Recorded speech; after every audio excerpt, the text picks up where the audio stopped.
NEET paper leak मामले की जांच में ताबड़तोड़ एक्शन हो रहा है। इस मामले में लगातार गिरफ्तारियां तो हो ही रही, साथ साथ हर गिरफ्तारी के बाद कोई न कोई खुलासा भी हो रहा है।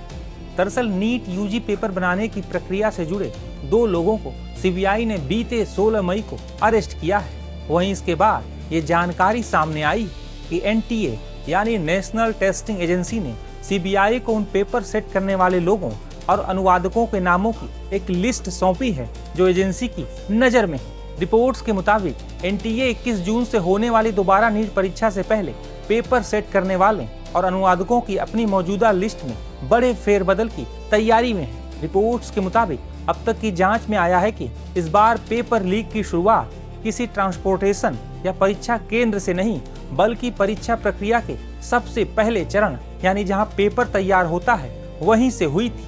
दरअसल हर साल नीट परीक्षा के लिए 2 प्रश्न पत्र सेट तैयार किए जाते हैं। इनमें से कौन सा सेट परीक्षा में इस्तेमाल होगा, इसका फैसला आमतौर पर एनटीए के डायरेक्टर जनरल द्वारा लिया जाता है। दूसरा सेट आपात स्थिति के लिए सुरक्षित रखा जाता है। सीबीआई ने हाल ही में पुणे से 2 ऐसे विशेषज्ञों को गिरफ्तार किया है जो सीधे तौर पर एनटीए के लिए पेपर तैयार करने की प्रक्रिया से जुड़े हुए थे। इनमें पहले आरोपी पीवी कुलकर्णी है, जिन्हें सीबीआई ने इस लीक का मुख्य सोर्स बताया है।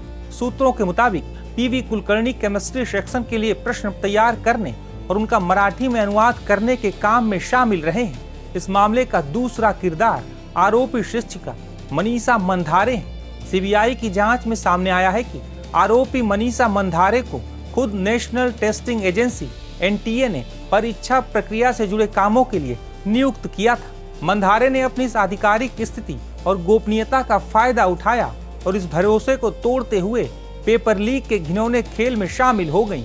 मंधारे की गिरफ्तारी इस पूरे मामले में बड़ी कामयाबी मानी जा रही है, क्योंकि वो सीधे तौर पर एनटीए की परीक्षा प्रक्रिया और छात्रों के बीच की कड़ी थी। सीबीआई के मुताबिक इस पूरे खेल की स्क्रिप्ट अप्रैल में ही लिख दी गई थी। आरोपी शिक्षिका ने पुणे की एक अन्य गिरफ्तार आरोपी मनीषा वाघमारे के जरिए उन छात्रों और अभिभावकों से संपर्क साधा था जो नीट परीक्षा पास करने के लिए किसी भी हद तक जाने या मोटी रकम देने को तैयार थे। वहीं नीट मामले पर अब राजनीतिक बयानबाजी भी तेज हो गई है। इस पर कई राजनीतिक दलों की ओर से लगातार बयान सामने आ रहे हैं। खबरों की रणभूमि में यहाँ शोर नहीं, सोच लड़ती है। जहां शब्द नहीं, फैक्ट्स वार करते हैं और हर सवाल खोलता है सच की नई परत।